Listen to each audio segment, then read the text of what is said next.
Having me here today. Luckily it fit into my schedule on this Saturday. I'm an extension educator in Pike County, but I travel all over the state. And one of the areas that I focus in is on water resource issues. So that includes ponds, lakes, private wells. I did see on your website that you had Ed Molesky here. Ed has done some of my pond workshops. He's been a presenter.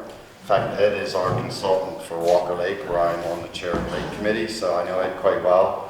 But I was asked to come and share with you information we have through extension related to ponds and lakes and some of the issues with regard to aquatic plants.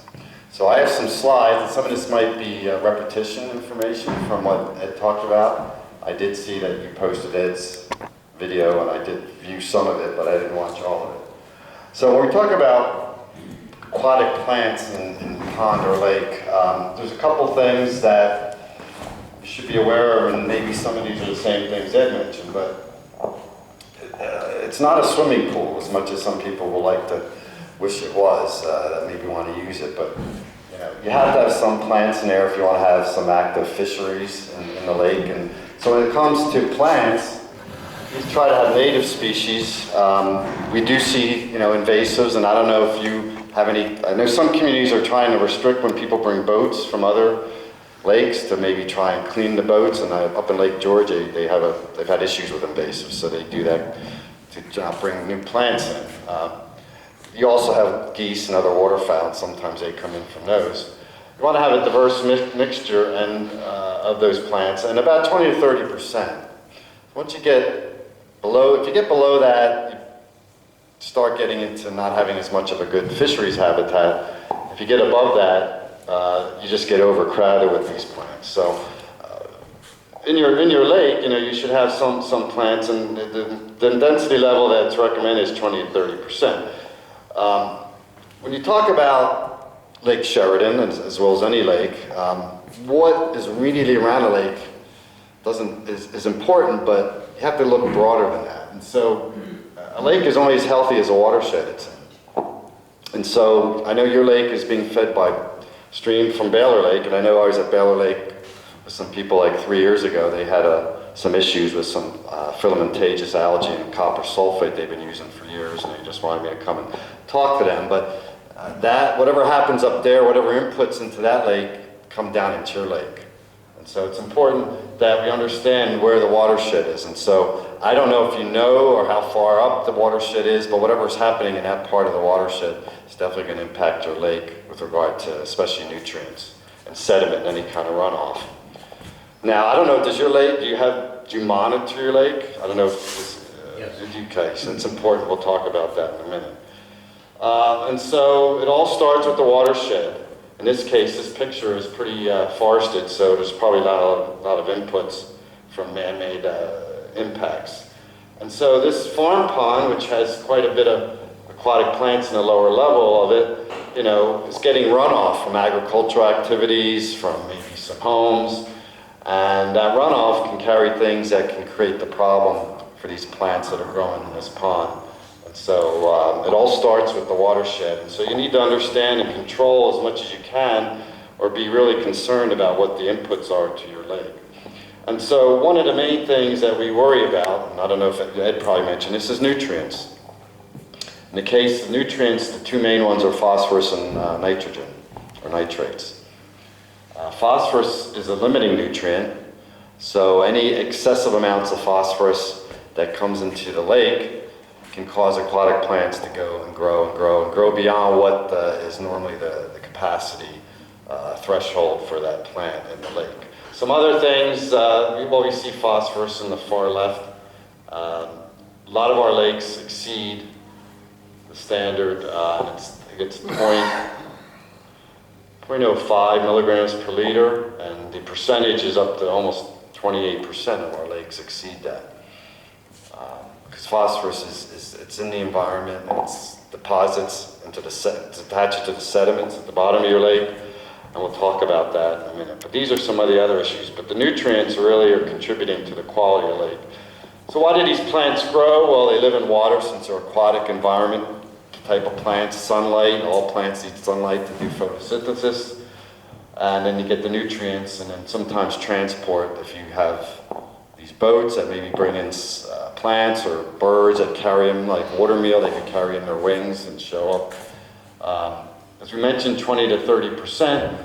And so problems occur when the nitrogen and phosphorus, especially the phosphorus, increases. Phosphorus is a limiting nutrient for aquatic plants. Other issues with your lakes is over time, if you get a lot of sedimentation, that lowers the level of the lake, and so some of these plants then have an easier time to grow. They can get to the bottom of the lake to put their roots. And that's always an issue, and a lot of these communities, I know it's like in our community, the roads weren't designed with any kind of stormwater management. And so we have areas where the road's carrying any kind of runoff right into the lake. And we have certain areas, and you might have that in Lake Sheraton, where you have deposits and you see sediment being deposited from those drainage areas. One of the things for quality of your lake, obviously if you have swimming, you need to, and I presume you do this, test for E. coli.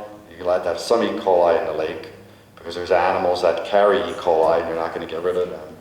Unlike drinking water where you can't have any E. coli in your drinking water. The pH is important. Obviously the lower the pH, there's more of the acidic. And the problem with the low pH is it can dissolve some metals added into solution like aluminum and things. And when we talk about acid rain and what some lakes have done with low pH, it increases issues with aluminum and other metals that can go out into solution and then impact the aquatic organisms. We talked about nutrients. Hardness is related to alkalinity as well, but we don't really have a lot of hardness. If you use some copper sulfate products, you need a certain hardness level. Too much affects the effectiveness. And then the important thing, I know Ed probably talked about this, is dissolved oxygen. All living creatures need oxygen, animal creatures. And so 10 to 15 milligrams per liter is what's recommended. Some fish need higher amounts of dissolved oxygen. You probably don't have much opportunity to have cold water fisheries. You probably have a warm water fishery here. Trout and things probably can't exist because the temperature just gets too warm in the summer for them unless you have some areas where it stays cold. And so, when you get the low dissolved oxygen, and we'll talk about why it causes low dissolved oxygen, you get fish trying to gasp at the surface to find any kind of, they're really not getting enough oxygen to be able to live.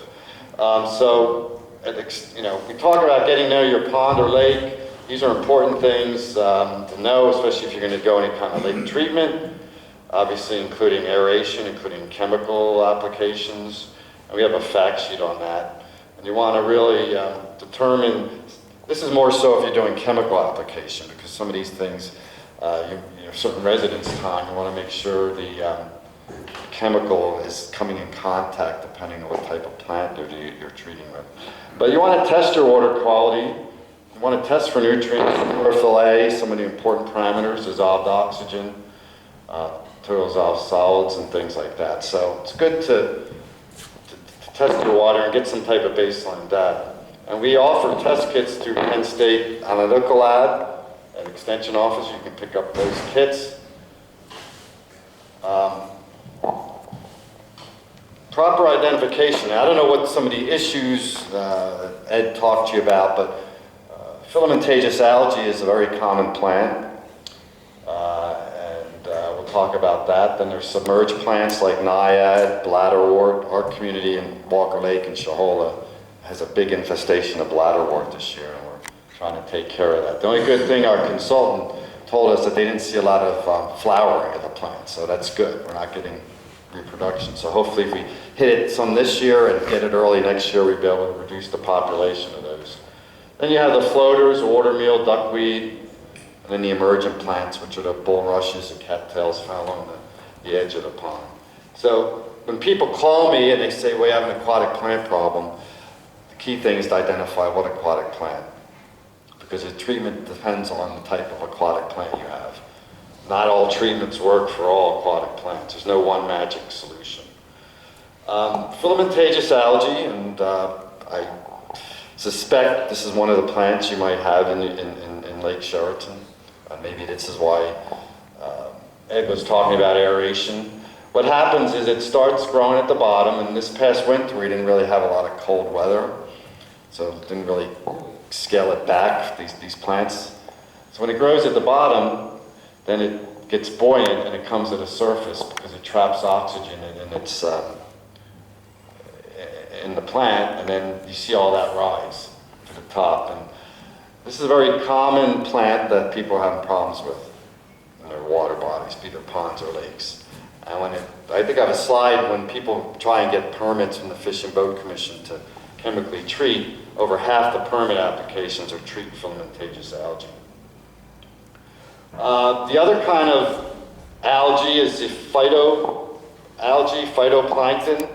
And Ed probably talked about this. Phytoplankton are the basis of the food chain in a water body. And zooplankton feed on the phytoplankton, and the zooplankton are fed by small fish, and small fish are eaten by big fish, and so forth. So it's important to have some phytoplankton. The issue with the phytoplankton is depending on what type of phytoplankton. There are some phytoplankton, blue-green algae, that are harmful, that have toxins in them.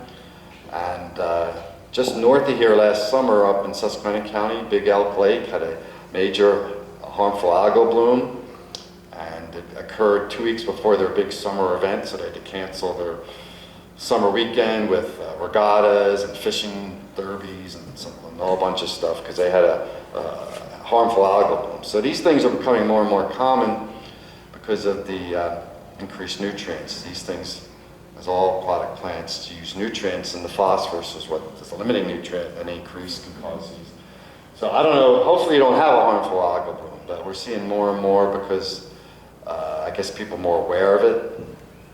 Somebody called me from Bradford County. He had what looked like grass clippings, which was a harmful algal bloom on his pond. So you got to be concerned about these ones that show up. Some of the common submerged plants, naiad, bladderwort, which is the upper left, that's the one we have in our lake. Years ago we had an LOD outbreak in Walker Lake. Common floating plants, I saw some water lilies, probably have nice patches of water lilies. And water lilies are in areas where the depth has enabled them to get to the bottom of the pond or the lake to root, to grow. Deeper waters, obviously, it's not possible for them to get to the bottom. But we have water shield, duckweed, these are other common floating plants. Here are the water lilies, spatterdock, and so forth. Some common emergent cattails, bulrush usually along the side. So what are the problem plants? Well, over half of the permit applications that the Fish and Boat Commission, along with the State Department of Oil Protection, receive are for filamentaceous algae and the other type, planktonic algae, which I showed you a slide on. And so that's kind of the ones a lot of people have issues with. The key to really long-term reduce the population is to reduce the nutrients. That's easier said than done because over time these nutrients, especially the phosphorus, can deposit in the sediment. And aeration is a way to address that phosphorus bound on the sediment at the bottom of the lake. We'll talk about that. But you need to reduce nutrients. Some things that can do, and I don't know if you have on-lot septics here or community. You have sewers? Okay. Is the discharge into Lake Sheraton or some other body of water? Okay, that's a good thing. It's not into your lake.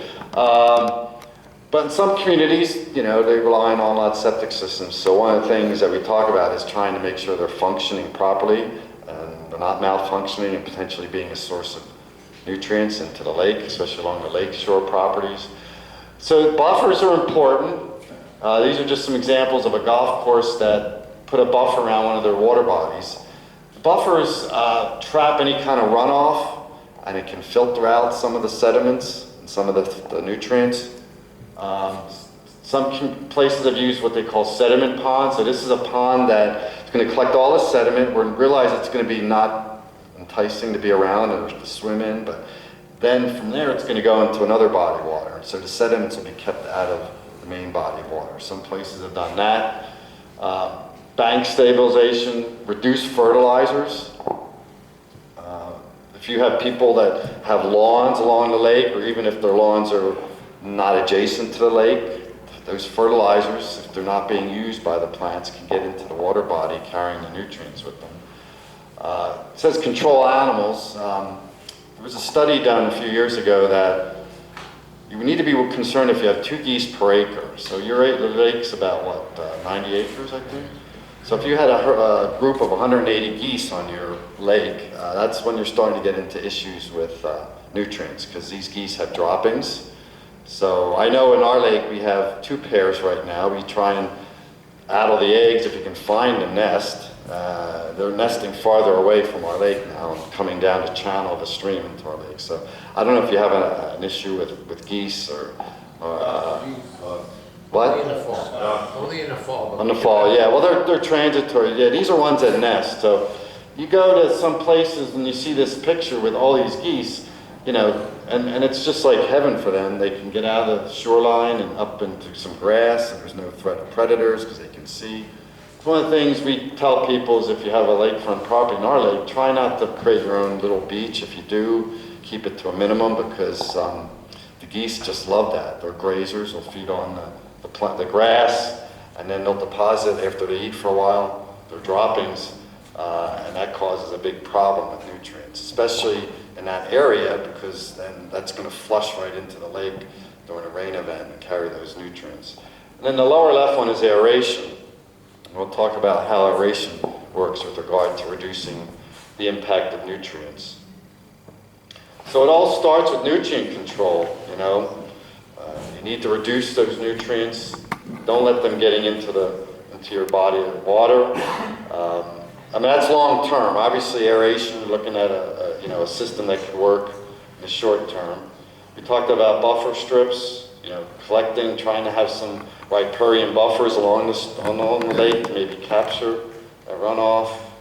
Yeah, this is just, there's that picture, a bigger picture of all that pond with all those geese there. You know, you want to reduce the animal sources of nutrients and so forth, and try and control them. But we're going to talk about some other techniques, and I know the main one here people are interested in was aeration.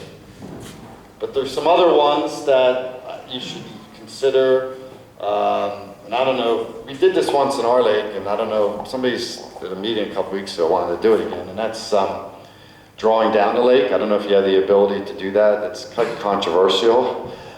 We have some dry hydrants on our lake, so basically that makes those things non-existent to use for the fire department. And we did one time draw down and dredged the sediment that built up. It's starting, you know, to build up again, and we don't know if we'll go to that point. Other things are harvesting. I've seen these pieces of equipment, especially major infestations. The only problem with harvesting is some plants, if you chop them up and leave a little remnant of that plant, they're going to reproduce. And so you're going to have a bigger problem. You're going to still have the problem. You're not going to remove the plant because those little remnants that are left in the water are going to reproduce. The Naiad LD is an example of that. And then just sweat equity, mechanical removal of some of these plants. Let me just go. The dredging issue with getting the sediments, and I don't know what the depth of your lake is, but you probably have areas where you've had sediment build up with runoff and those things, and it's just like our lake, and it creates the ability for these plants to root, especially especially like the lilies and things like that. They can get to the bottom and create a problem. It removes the organic, and aeration can address the organic. I'm just going to go through these. Drawdown, some communities have that. It requires a permit. Weed harvesting. But let's talk about aeration. There's a couple things with water quality in lakes and ponds that people have issues with. Dissolved oxygen is an important component, and so when you have these aquatic plants growing in your lake, and they get quite extensive, you know, over time, if they start dying off, something happens called oxygen demand. And so when these plants die, they use up the oxygen. If you try and do a one-time kill, which we tell people of a lot of plants, and you get a sudden kill, those plants that are dying are going to use up oxygen. And oxygen is important for fish to live in the lake. And so that impacts other aquatic organisms. What aeration does, it adds oxygen. So if you're going to have these issues with these plants, it adds oxygen so the fish can live there. It also then does a couple other things. It says reduce nutrient levels. When there's less oxygen, we call that anaerobic. Aerobic bacteria do a better job of breaking down the organics. So the phosphorus is bound in that sediment and that organic material. And so aeration will provide more opportunity for those organic materials to break down versus anaerobic. The other thing with regard to anaerobic conditions, when there's not much oxygen, the phosphorus that's bound to the sediment can be released easier into the water column, and then those plants could use the phosphorus to grow more and more. So what aeration does is it increases the oxygen level throughout the water column of your lake, creating the ability of that phosphorus to stay absorbed into the sediment. It also then is very beneficial for breaking down the organic matter as well when you have more dissolved oxygen in the water. And so you don't get as much as that buildup of that organic matter. So that's how it reduces nutrient levels. One, by allowing the phosphorus to not get into the water column from the sediment particles, but by having more of an aerobic condition at the bottom of the lake. Because over time, when it gets warm, and the warm water doesn't carry as much oxygen as cold water as well.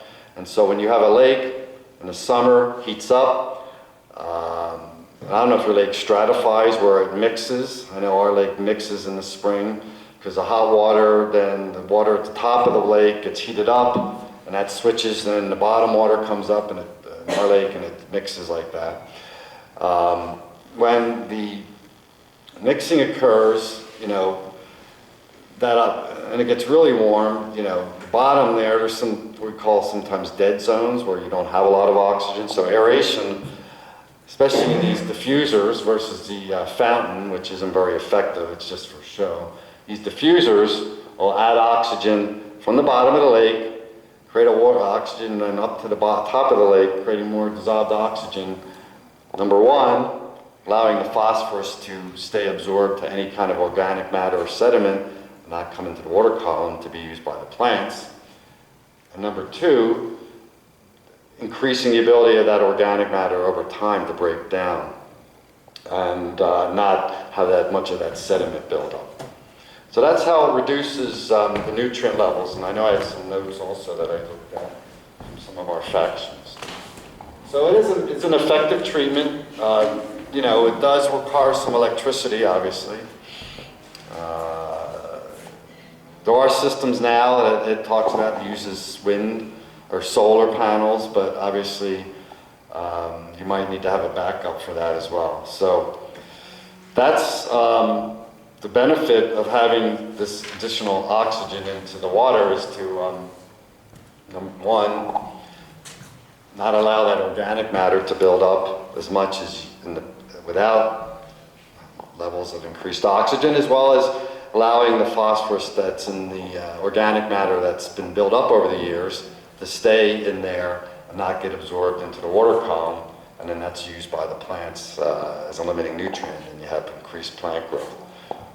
So that's aeration. There's different types of diffusers that you want to put in there. These are sized based on the area of the water body. There's a certain calculated formula of how many of these you would need. I'm not sure exactly what that is, but any consultant that sells these types of systems would know how many you would need based on the surface area and the depth of the water. Okay? I don't know if there's any I know you want me to talk about that, and I hope that clarifies that, but that's kind of the benefits of having a good level of oxygen to allow the sediment not to, the phosphorus to absorb off the sediment particles. That happens when there's low oxygen, and breaking down that organic matter in the bottom of the lake is very important. You don't want to see that build up. And it's also good for your fisheries habitat to have that increased oxygen level. I meant the other way, you know, is if you, this is probably not, you know, when you get wind going across the lake, that obviously is creating oxygen too, where you're having that happen. But the important thing is, you know, that breakdown of that organic matter as well as the phosphorus that's bound to the soil particles and not having increased phosphorus levels. So that's the aeration. Other controls that, unfortunately, algae is not one of them that people have tried have been biological controls. These fish, you need a permit from the Fish and Boat Commission. They don't want to see these things in the wild. They're supposed to be sterile. That being said, they don't want to make sure that something happened and the fish that wasn't sterile got into the environment, natural environment. So there's some issues with these biological controls. For grass carp, you need a permit for that. Some of the other things that you might want to consider, I know for smaller bodies of water, is barley straw has been shown to be effective for algae control. The only issue with that, it's only going to treat new algae. So if you have an existing algae problem, filamentous algae, it's not going to address that. But some people have used it, and it's been effective. You put it in usually in the early spring. If it's an area where you have ice on your water, you want to have the ice come off the pond. You get things of it that you put in like an onion bag. You want the water to flow through that and get in contact with the barley straw. And the theory is that it has a chemical compound that inhibits the growth of any new filamentous algae. So some people have used that. The other one, I know Ed sells these, is these bacteria enzymes. He's mentioned that to our community, but they're quite expensive. And what happens is they outcompete the nutrients. And so when that happens, then there's no nutrients left for the algae to use and other aquatic plants. But they are quite expensive, and you have to keep using them over and over again, as it says in the slide. And then the last one is aquatic herbicides, which Bear Lake had an issue, and we have concerns with copper sulfate. Copper sulfate is a very common herbicide to kill filamentous algae. But copper is very toxic to other aquatic organisms, and so over time, some of the copper sulfate can build up in the sediment and just be there, and can then sometimes be released into the water column. But it's been the one that's been used a lot, and now people, I think, are starting to get away from copper sulfate. But if you want to use an aquatic herbicide, it's important to know which plant you're trying to treat, because not all herbicides work on all plants. There's no single herbicide that works on all plants. This is just a column in one of the publications we have through our extension website. The toxicity issues, some of these herbicides have certain restrictions, mostly related to irrigation water for livestock. I don't know if anybody in here is using Lake Sheraton for water for livestock or irrigation for plants. You need to go through the Fish and Boat Commission and the DEP to get a herbicide permit. Somebody called me yesterday from Bradford County. They had a client, they wanted to, they heard, they have a plan, they've identified a herbicide to treat it, and he didn't know if he needed a permit. I said, yes, you do. And I sent him the information, which we have on our website. And then there's a whole system. You have to apply for these herbicides through the Fish and Boat Commission, DEP. One thing with herbicides, it's nice if you can nip this in the spring before these plants get really growing and large infestations, because if you kill a lot of them, as I mentioned, you're going to use up oxygen in the water, and so it's going to impact other aquatic organisms. it's going to be a shock to the system of the lake or any pond. If you kill a lot of these aquatic plants, they're going to die, they're going to use up oxygen, depending on the species of the plant. You know, you could remove them physically. You know, if it's a big, like a submerged plant or like a bladderwort, where it's just a mass of material that you could take out of the lake. And so, you know, those things are going to use up the oxygen, and it's going to affect the other plants, and affect the other aquatic organisms like fish. It says start in shallow water because you want to allow for any kind of fish that are in the water to be able to move to deeper water to get away from that. But it's important to try and do this early in the year. I know Ed is our consultant at Walker Lake, and we found the bladderwort, and we're hoping to try and at least address it this year, and then next spring do a better treatment option when the plant hasn't really been growing much because of the winter scale back of the plant. And so that's what you need to look at as well. Some of these can be issues, and there's a lady, you might have people in your community that don't want to use chemicals. And that they've been tested, they're safe, they've been approved, but they sometimes have a connotation that some people aren't in favor of. And then that's our website.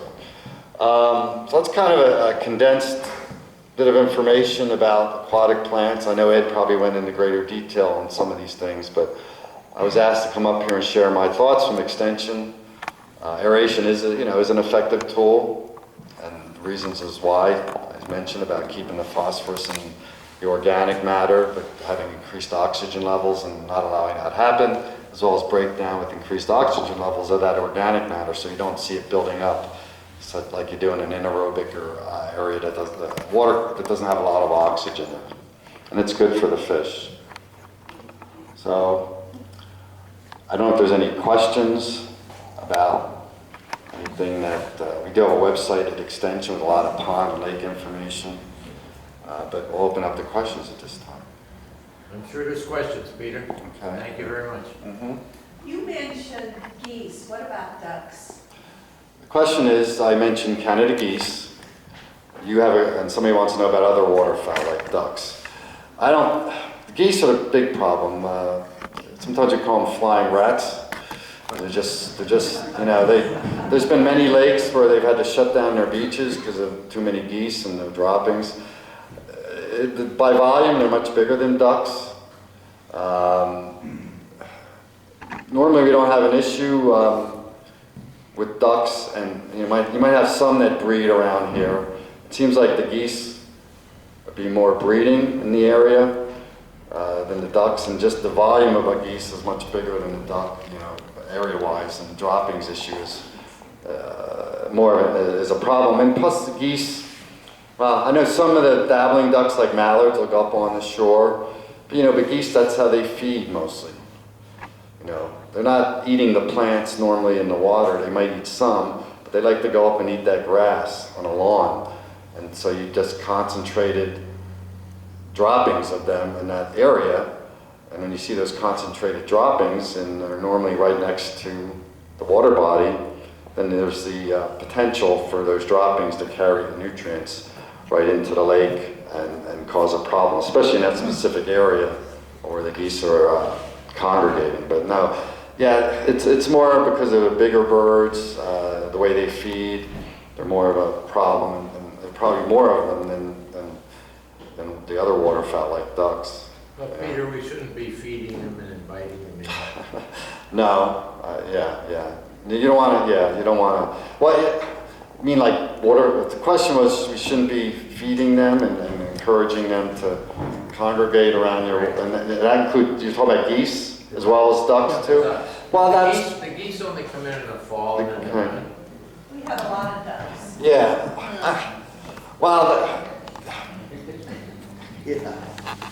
You have a lot. If you have a lot, you don't want to encourage the ducks because they're going to have their droppings as well. But if you have that, imagine if you had that scenario, then you potentially could have a problem similar to maybe not as great as the geese. If you have a concentration of ducks, these normally they'll mate, they'll breed somewhere. I know the males, they don't really take care of the young. And some of these waterfowl species will, get together with the female, and and the female go lay the eggs, and then the male might be around a little bit. So you might have some concentration of those males that are just hanging around, maybe some young. But yeah, it's probably not a good thing to encourage and do that, because then you're going to have increased droppings, just like geese. And if you have a lot of ducks, potentially there could be a problem there with the nutrients. Question? The plant I have most concern with is the filamentaceous algae along the shoreline. Mhm. And it seems that its whole life cycle goes through just the shoreline. Now, is that aeration going to do something about those nutrients that are near the shoreline? The question was the filamentaceous algae that you're concerned about are concentrated along the shoreline of the lake, and would aeration address that particular area? Because probably the water column's not deep there, it would potentially if there's any kind of organic matter, would do the same thing with keeping the phosphorus not into the water column. Usually if it's shallow like that, it's probably the dissolved, I don't know, the dissolved oxygen level is probably not as low there because it's a low water column versus a deeper part of the lake, but it would do the same thing and reduce the organic matter. In that case, something like that, maybe putting some barley straw, but obviously, as I mentioned, that's only going to reduce any kind of new algae. It's not going to kill the existing algae. The only part of our lake that really stratifies is the main lake out here. The channel and the small lake, they're so shallow, there's no stratification down there whatsoever. So it's like a whole shoreline down there in those two areas. So they don't turn over, you're saying, like in the deeper part of Lake Sheraton. There's aeration up at the lake in Pike County that has a camp on it, and it's a shallow area, and it would work to do what I mentioned, reducing increasing oxygen levels so you keep the phosphorus and any kind of organic matter. So it would work, but and that part of it would work just like it was in the deeper part of the lake. So, but there might be some other options, like maybe barley straw or something like but that. Those areas are already well oxygenated. It's up in it's above the thermocline. Okay. Well, then you may be looking at physical removal once they get bad and trying to maybe use barley straw, you know what I'm saying, to get any kind of future things. But Yeah, try lifting that algae once it's okay, well, I know, yeah, it's a big issue, but any kind of increased oxygen would be effective. But I see what your point is. If it's shallow already, it probably, the water column is only a set depth, and so the water oxygen level is probably not as an issue as in deeper where it gets less oxygen at the bottom in the deeper areas because of just the sunlight and the hot water and things like that, and having those dead zones. But yeah, question. Our watershed has got lots of farms around us with, 1,000-pound cows, with all their excretions that are dumping into the watershed. Considering everything else that's above the other lakes, Baylor Lake, the Mud Lake, the ponds around here, everything gets into our lake from those. What are the chances of variation trying to help us trying to control the stuff that's coming in from outside? The question is, other land uses that are in the watershed contributing runoff potential pollutants, like farms and other residential development, getting into Lake Sheraton, how will aeration address those issues? Well, aeration is not going to limit or eliminate, those components that are coming in, the nutrients from those land uses. It's not going to do that. It's going to only deal with, the condition of the oxygen level in your lake. So that has to be controlled by other ways, like nutrient management plans by the farmers that have these livestock to prevent any kind of runoff getting down into a tributary that feeds your lake. No, it's not going to address that. It's just going to address physically the lake. It's not going to address any inputs to the lake. Yeah. Right here. How does aeration remediation compare with the floating islands, plant islands? Question is, and I think I've watched a couple webinars with a new tool that's being considered by some lake communities with these floating islands that have plants that take up the nutrients and do some filtering. How does that compare with aeration? I'm not exactly sure what the comparison would be, or how much removal of those nutrients in those floating islands. I'm not sure. Yes. Would limestone help the creeks? Put limestone along the creeks? Question is, would limestone help the creek, the tributaries that feed? It's coming down the creeks. No, well, limestone increases the pH of any water body, and some of these aquatic plants, I don't think filamentous algae is one of them, but I know in some parts of the Poconos where you have low pH waters, there are some aquatic plants that are adapted to that type of condition, and so liming water bodies raises a pH, so maybe it prevents the suitable habitat for those plants to grow because that pH is not in their suitable for them to grow. So it is a technique that's used to address some, and I think there's some type of pondweed or something. I know somebody had a lake up in Pike County and they limed it periodically because the pH of that lake was on the acidic level, and that plant that they had an issue with loved that type of aquatic environment. So they were liming the lake to increase the pH. So then that habitat conditions in the water weren't as suitable for that type of aquatic plant. But The reason I asked is because the golf course, the pond below it, all that runs into that pond, fills up with this green algae, and it's a mess. And every time you have a rainstorm, this lake is killed. And I'm just wondering if you put that up in that creek up there, would that help? the lime, you're saying. Like the limestone. I don't know if limestone's going to affect the algae with regard, because basically it just is increasing the pH. It's more of a basic alkaline material, and it raises the pH of the water. And filamentous, I don't know what type of pH requirements for filamentous algae. I know it occurs a lot of places, so I think it's pretty adaptable with different type of pH conditions. And we have it in lakes with low pH, probably lakes with higher pH. So I don't know. Yeah, I don't know how effective that would be in reducing the algae growth. But let's see, anybody have a question back there? On the aeration, maybe I heard you wrong, but you said that the aeration would enhance the oxygen level, which would enhance plant growth within the lake. Well, isn't that the cycle we're trying to defeat at this purpose, that the plant growth is overwhelming the lake? No, the question is, does the thought I said about aeration being more favorable for aquatic plant growth? The aeration, as I mentioned, increases oxygen level, makes it more aerobic versus anaerobic.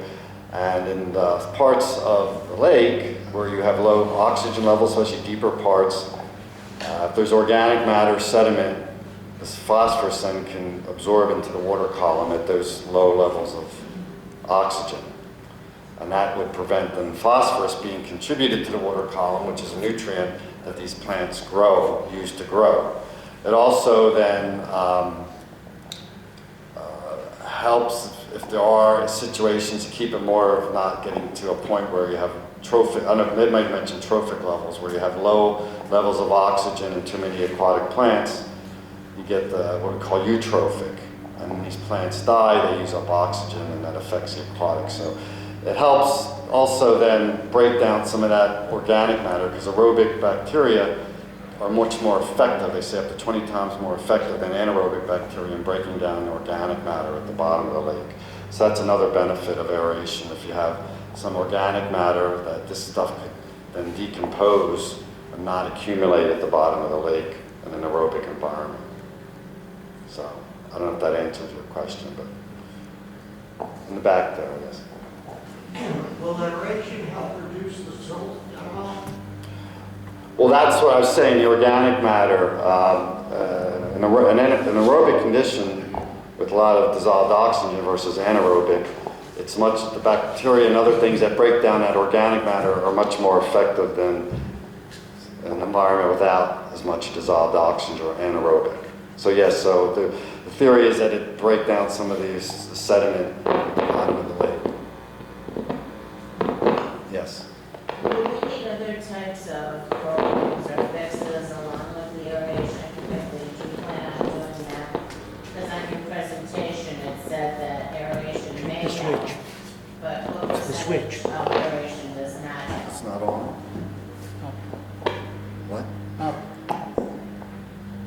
Okay, is that, can you hear me? So your question is, if we look at aeration, should we consider other management tools to address dealing with aquatic plants in Lake Sheridan? Yes, because, I mean, it's not going to be an only fix. So you're going to have to look at the greater contributing areas of the nutrients. So you might have to, as one person mentioned, maybe try and keep some of them out. It's much more easier said than done, but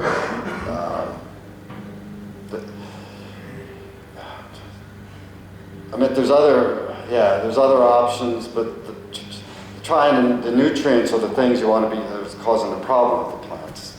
So other than aeration, if you don't control the watershed, obviously you can't address that. But there could be other ones. Sometimes people forget a certain plant that just shows up. People have done other techniques such as chemical application or physical removal of the plant, depending on the species of aquatic plant, the type of aquatic plant. Some communities have gone to, have gotten so bad where they drew it down and tried to remove some of the sediment, which is always an issue for some lake communities because you obviously have a lower lake. So obviously people can't use it like they normally would if it was full of water.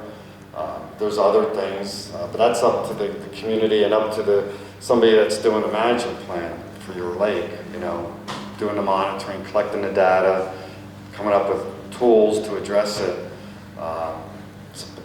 So potentially it could be. It just depends on the study and what the water quality is like in the lake. Our lake, we've been collecting monitoring data for many years. We now have Aqualink as our consultant. This is our second year.